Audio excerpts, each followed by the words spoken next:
మోడీ గారు అవనివ్వండి, పవన్ కళ్యాణ్ గారు అవనివ్వండి. ఓహో, మీరంతా కూడా పవన్ కళ్యాణ్ ఫ్యాన్. ఓకే, నేను కూడా పవన్ కళ్యాణ్ ఫ్యానే.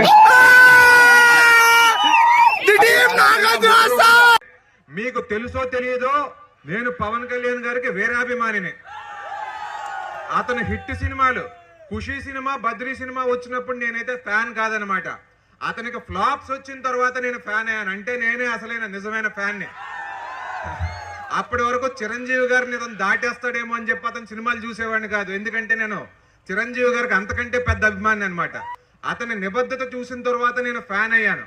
నేను కాలేజీ చదువుకుంటూ ఉన్న రోజుల్లో అతని సినిమాలన్నీ కూడా first day first show college ఎగ్గొట్టి మరీ చూసేవాడిని అనమాట.